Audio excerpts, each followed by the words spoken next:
Hello all, welcome back to Telugu explanation of Ramesh Singh Indian economy. So PDF అడిగారు, second చాప్టర్కి సంబంధించి నేను explanation ఇస్తున్న దానికి పీడిఎఫ్ అడిగారు. సెకండ్ చాప్టర్ అంతా కూడా class 8 జీడిహెచ్ class 8 Telugu explanation of Indian economy Ramesh Singh class 8 జీడిహెచ్లో డిస్క్రిప్షన్లో ఉంచాను. సో అది మీరు క్లిక్ చేస్తే నాకు రిక్వెస్ట్ పంపిస్తే నేను మీకు పీడిఎఫ్ పంపిస్తాను. సో సెకండ్ చాప్టర్ అంతా కూడా పంపించాను పీడిఎఫ్. నేను చెప్పే లెసన్స్ అన్నీ కూడా మీరు దాంట్లో ఫాలో అవ్వచ్చు. ఈరోజు దాంట్లో నేను పంపించిన పీడిఎఫ్లో డిబేట్ కంటిన్యూస్లో నిన్న స్టాప్ చేసిన దగ్గర నుంచి basically the HDI could B అక్కడి నుంచి స్టార్ట్ చేస్తున్నాము ఈ లెసన్లో. సో నేను ఫస్ట్ చాప్టర్కి కూడా పీడిఎఫ్ పెట్టలేదు, నేను ఇప్పుడు పెడతాను, యాడ్ చేస్తాను, అది కూడా డౌన్లోడ్ చేసుకోండి. ఫస్ట్ చాప్టర్కి ఫస్ట్ టాపిక్లో class 1 Telugu explanation of Indian economy Ramesh Singh class 1లో నేను యాడ్ చేస్తాను. ఫస్ట్ చాప్టర్కి సంబంధించి డిస్క్రిప్షన్లో ఆ లింక్ పెడతాను. Basically the HDI could be considered as one possible ways of measuring development which was evolved by the concern group of experts with the maximum degree of consensus. బేసికల్గా ఈ HDI human development index consider చేయొచ్చు. ఎందుకు? Possible ways of measuring డెవలప్మెంట్ని measuring చేయడానికి ఈ HDI ఇచ్చిన human development ఇండెక్స్ని ఒక సూచిగా మనం వాడచ్చు. ఈ దీంట్లో కూడా పాసిబిలిటీస్ ఉన్నాయి, మనం డెవలప్మెంట్ని మెషర్ చేసుకోవడానికి. Which was evolved by the concern group, ఆ పర్టికులర్ గ్రూప్ ఇచ్చారు కదా, ఎక్స్పర్ట్స్ కలిసి హ్యూమన్ డెవలప్మెంట్ ఇండెక్స్ ఇచ్చారు కదా, with maximum degree of consensus. అవసరమైన అగ్రిమెంట్స్ అన్నీ చూసుకొని, అందరూ అగ్రిమెంట్స్ తీసుకొని వీళ్ళు ఏం చేశారు, ఒక ఇండికేషన్ అనేది మనకి ఇచ్చారు. వీటిని మెషర్ చేసుకుంటే మనకి డెవలప్మెంట్ అనేది తెలుస్తుంది అనేది. But the index which calculates the development of economies on certain parameters might be overlooking many other important factors which effect the development of an economy and standard of living. కానీ ఇచ్చిన index calculate చేస్తుంది డెవలప్మెంట్ని, ఆర్థిక వ్యవస్థల యొక్క డెవలప్మెంట్ని calculate చేస్తుంది. కొన్ని parameters మీద, వాళ్ళు ఇచ్చిన కొన్ని పారామీటర్స్ మీద might be overlooking many other important factors. కొన్నిటిని అది తప్పించి ఉండొచ్చు, కొన్ని ఫ్యాక్టర్స్ని దాటేసి ఉండొచ్చు, దాచిపెట్టి ఉండొచ్చు అనమాట. వాటిని అంటే విడిచిపెట్టి ఉండొచ్చు, అంటే ఇవి ఇంపార్టెంట్గా చూసి వాటిని వదిలేసి ఉండొచ్చు. And many other important factors might be overlooking many other important factors, చాలా ఇంపార్టెంట్ ఫ్యాక్టర్స్ని వాళ్ళు విడిచిపెట్టి ఉండొచ్చు. Which effect the development of an economy and standard of లివింగ్ని, డెవలప్మెంట్ని ఎఫెక్ట్ చేసే కొన్ని ఫ్యాక్టర్స్ని వాళ్ళు విడిచిపెట్టి ఉండొచ్చు. As per the experts such other determinants effecting our living conditions might be. కొందరి ఎక్స్పర్ట్స్ ప్రకారం అలాంటి డిటర్మినెంట్స్ ఏంటంటే మన లివింగ్ కండిషన్స్ని మెరుగుపరిచే ఇంకొన్ని కండిషన్స్ ఎఫెక్ట్ చేసే కొన్ని ఫ్యాక్టర్స్ ఏమై ఉండొచ్చు. Cultural aspects of the economy,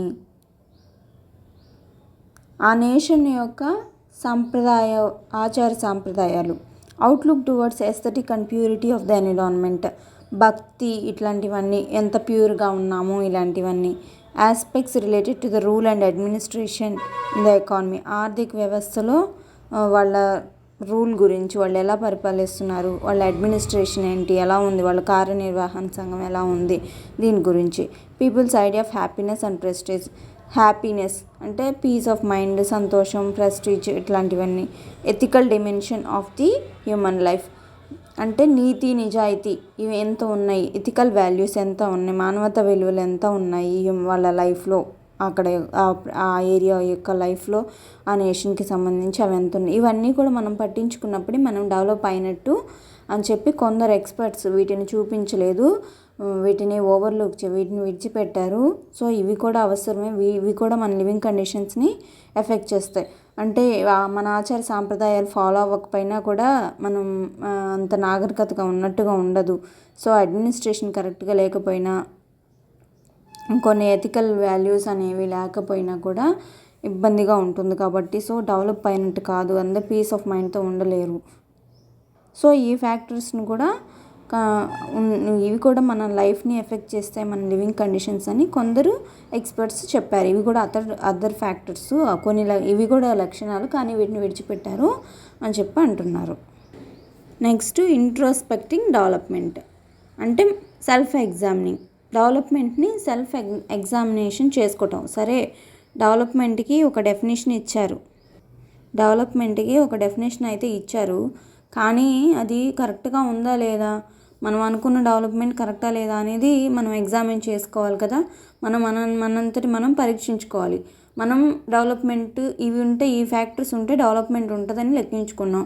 so వాళ్ళు ఎంతవరకు బాగున్నారు, వాళ్ళ స్టాండర్డ్ ఆఫ్ లివింగ్ ఎంతవరకు బాగుంది, ఎంతవరకు వాళ్ళు హ్యాపీగా ఉన్నారు అనేది చెక్ చేసుకున్నప్పుడే కదా ఆ డెఫినేషన్ కరెక్టా కాదా, దాన్ని మళ్ళీ మనం ఏదైనా మార్చుకోవాలా అనేది మనకు తెలుస్తుంది.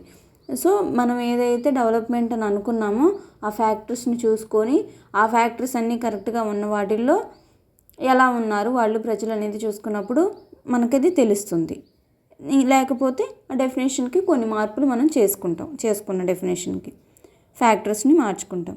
ఇంట్రోస్పెక్టింగ్ డెవలప్మెంట్, సో ఎగ్జామిన్ చేసుకున్నారు. Confusion about the real meaning of development started only after the world bank and international monetary fund came in to being. So confusion about the real meaning of development. So ఈ development అనే పదానికి real meaning ఏంటి అనే confusion మనకి ఎప్పుడు వచ్చిందంటే, started only after the world bank and international monetary fund came in to being.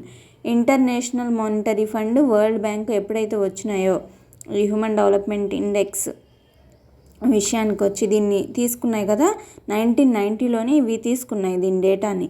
So 1995కి accept చేశారు. UNDP 1990లో ఇస్తే, ఈ world bank international monetary fund ఏంటంటే వాళ్ళు ఇచ్చిన రిపోర్ట్ని తీసుకొని వాళ్ళు సర్వే చేసుకున్నారు. సో వాళ్ళు ఎంటర్ అయిన తర్వాత అసలు కన్ఫ్యూజన్ అనేది వచ్చింది. వీళ్ళేంటి సర్వే చేసేటప్పుడు కన్ఫ్యూషన్ వచ్చింది. As experts were studying the development process of the developing world. So experts చదువుతున్నారు ఏంటి ఈ డెవలప్మెంటల్ ప్రాసెస్ అనేది ఎలా జరుగుతుంది, డెవలపింగ్ వరల్డ్, డెవలప్ అవుతున్న వరల్డ్ ఎలా జరుగుతుంది అనేది ఎక్స్పర్ట్స్ చదువుతూనే ఉన్నారు, వాళ్ళు రీసెర్చ్ చేస్తున్నారు దాని మీద. They were also surveying the performance reports of the developed world.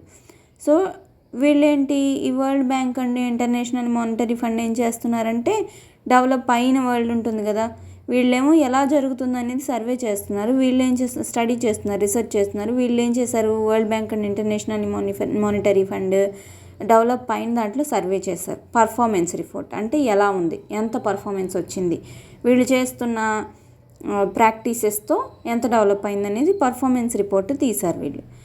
As the western world came to be regarded as developed. So western world అనేది డెవలప్ అయింది, వెస్ట్రన్ కల్చర్ అంట, వెస్ట్రన్ వరల్డ్ డెవలప్ అయింది, regarded as డెవలప్డ్గా అది పేరు చెందింది. Having top 20 ranks on the HDI. So human development ఇండెక్స్లో ఏం చెప్పారు, education, health, standard of living, వీటిని having top 20 ranks on the HDI. So HDI పరంగా, హెచ్డిఐలో ఏమున్నాయి, ఆ 3 ఉన్నాయి, వాటి పరంగా టాప్ 20 ర్యాంక్స్లో వెస్ట్రన్ వరల్డ్ ఉంది కాబట్టి అది డెవలప్మెంట్గా వాళ్ళు కన్క్లూడ్ చేశారు. రిగార్డెడ్ యాజ్ డెవలప్డ్ అన్నారు, అది డెవలప్ అయ్యి ఉన్నది అని చెప్పి అన్నారు. ఏమని, హెచ్డిఏ పరంగా వాళ్ళు టాప్ 20లో ఉన్నారు కాబట్టి. హెచ్డిఏ పరంగా ఏమేమి ఉంటే టాప్ 20లో ఉంటారు, standard of living, health, education, ఇవి ఉంటే టాప్ 20లో వాళ్ళు ఉన్నారు. ఇవి బాగున్నాయి అని చెప్పేసి వీటిలో ర్యాంకులు బాగున్నాయని టాప్ 20లో పెట్టారు. దాన్ని రిగార్డెడ్ యాజ్ డెవలప్డ్గా రికార్డ్ చేశారు. Social scientist started evaluating the conditions of life in these economies. So సైంటిస్టులు ఏం చేశారు, ఇవి డెవలప్ అయిన కంట్రీస్ అన్నారు కాబట్టి, ఈ వెస్ట్రన్ వరల్డ్లో ఇవి హెచ్డిఐ పరంగా టాప్ 20లో ఉన్నాయి కాబట్టి డెవలప్ అయిన కంట్రీస్ అన్నారు కాబట్టి, వీటిని ఇవాల్యుయేట్ చేయటం, వీటిని పరిశీలించడం స్టార్ట్ చేశారు. వీళ్ళ కండిషన్స్ ఎలా ఉన్నాయి, వీళ్ళ లైఫ్ కండిషన్స్ ఎలా ఉన్నాయి ఇన్ దీస్ ఎకానమీస్, ఈ ఆర్థిక వ్యవస్థలో వీళ్ళ జీవితాలు ఎలా ఉన్నాయి అనేది పరిశీలించాలనుకున్నారు. Most of such studies concluded that life in the developed world is anything but happy. వాళ్ళు ఏం కన్క్లూడ్ చేశారంటే డెవలప్ అయిన ఆ ప్రపంచంలో, ఆ వెస్ట్రన్ వరల్డ్లో, డెవలప్ అయిన ప్రపంచంలో లైఫ్ ఏదైనా కావచ్చు, బట్ హ్యాపీగా అయితే వాళ్ళు లేరు అని చెప్పి అన్నారు. Crime, corruption, burglaries, extortion, drug trafficking, flesh trade, rape, homicide, moral degradation, sexual perversion, etc. All kinds of the so-called vices with thriving in the developed world. So వీటన్నిటి వల్ల క్రైమ్ ఉంది, వీళ్ళ దగ్గర నేరాలు ఉన్నాయి, లంచాలు ఉన్నాయి, దొంగతనాలు, దోపిడీలు, డ్రగ్స్ అమ్ముతున్నారు, ఫ్లష్ ట్రేడ్ చేస్తున్నారు, రేప్స్ అనేవి జరుగుతున్నాయి, హోమిసైడ్, మోరల్ డిగ్రేడేషన్ జరుగుతుంది, సెక్షువల్ టార్చర్ ఉంది, ఇట్లాంటివన్నీ ఉన్నాయి అని చెప్పి వీటన్నిటి వల్ల డెవలప్డ్ వరల్డ్ భయపడుతుంది అని చెప్పారు. So it means development had failed to deliver them happiness, peace of mind, a general well being and feeling of being in good state. So వాళ్ళకి డెవలప్మెంట్ అనేది ఫెయిల్ అయింది. ఏం ఫెయిల్ అయింది? దేంట్లో? వాళ్ళకి అన్నీ ఉన్నాయి కానీ వాళ్ళకి హ్యాపీనెస్ అనేది లేదు, పీస్ ఆఫ్ మైండ్ అనేది లేదు, జనరల్ వెల్ బీయింగ్, అందరం బాగున్నాము అనే ఫీలింగ్ లేదు. సో మనం మంచిగా ఉన్నామని వాళ్ళకి హ్యాపీనెస్ లేదు, వాళ్ళకి హ్యాపీనెస్ అనేది డెలివర్ చేయలేకపోయింది, డెవలప్మెంట్ ఇవ్వలేకపోయింది అని చెప్తున్నారు. సో ఎప్పుడైతే ఇంత నేరాలు, ఇంత లంచాలు కానీ, ఇంత ఇబ్బంది, హరాస్మెంట్ ఉన్నప్పుడు, డ్రగ్స్ సేల్ చేస్తున్నప్పుడు, ఇంత ఉన్నప్పుడు వాళ్ళకి హ్యాపీనెస్ ఉండదు. సో వాళ్ళు పీస్ ఆఫ్ మైండ్తో ఉండలేరు. The scholars started questioning the very effort being made for development around the world. So scholars వాళ్ళు క్వశ్చన్ చేయటం స్టార్ట్ చేశారు. ఏం ఎఫర్ట్స్ చేస్తున్నాం డెవలప్మెంట్ అవ్వడానికి? చాలా తక్కువగా ఉంది, ఇది డెవలప్మెంట్ కాదు అనుకున్నారు. Most of them have suggested the need of redefining development which could deliver happiness to mankind. So happiness లేనప్పుడు ఈ డెఫినేషన్ అనేది కరెక్ట్ కాదు. మనం డెవలప్మెంట్ని మళ్ళీ రీడిఫైన్ చేసుకోవాలి, ఎకనామిక్ డెవలప్మెంట్ని రీడిఫైన్ చేసుకోవాలి, దీనికి మళ్ళీ వేరే ఒక డెఫినేషన్ ఇచ్చుకోవాలి, which could deliver happiness to mankind. So development అంటే ఇది మాత్రమే కాదు, ఎడ్యుకేషన్, హెల్త్, ఇంతవరకు స్టాండర్డ్ ఆఫ్ లివింగ్ బాగుంటే కాదు, వీళ్ళకి హ్యాపీనెస్, పీస్ ఆఫ్ మైండ్ ఇవి కూడా ఉండాలి. సో ఇలాంటివన్నీ కూడా డెలివర్ చేసుకునేటట్టు మ్యాన్కైండ్కి ఇవన్నీ దొరికేలాగా మనం మన డెఫినేషన్ని రీడిఫైన్ చేసుకోవాలి. అంటే ఇంకొన్ని ఫ్యాక్టర్స్ మనం ఇంక్లూడ్ చేసుకుంటే ఇవి కూడా ఖచ్చితంగా ఉండాలి అని మనం పెట్టుకుంటే వాళ్ళకు ఆ ప్రశాంతత అనేది కూడా ఉంటుంది. So why has development not delivered happiness to developed world? So develop అయిన వరల్డ్లో ఈ డెవలప్మెంట్ బాగా ఉంది, సో ఇదెందుకు వాళ్ళకి హ్యాపీనెస్ ఇవ్వట్లేదు? The answer to this question does not లై in any one objective fact but touches so many areas of human life. ఇది ఒక్క విషయంలో కాదు, మనం చెప్పలేము వీళ్ళకి హ్యాపీనెస్ ఎందుకు లేదని, చాలా ఏరియాస్ అనేది టచ్ చేస్తుంది మన జీవితంలో అని చెప్తున్నారు. First, whenever economists from the outset talked about the progress, they meant overall happiness of human life. And so, ఎప్పుడైతే ఎకానమిస్టులు ప్రోగ్రెస్ గురించి మాట్లాడారు, ఎదుగుదల గురించి మాట్లాడారు, overall happiness about human life, వాళ్ళు ఏమనుకున్నారంటే మొత్తం హ్యాపీనెస్ అనేది వాళ్ళు అనుకున్నారు. So social scientists somehow have been using terms such as progress, growth, development, well-being, welfare synonyms as happiness. So వీళ్ళు ఏమనుకున్నారు? ప్రోగ్రెస్, గ్రోత్, డెవలప్మెంట్ వీటన్నిటిని సైనోనిమ్స్గా, సేమ్ వర్డ్స్గా చేశారు హ్యాపీనెస్కి.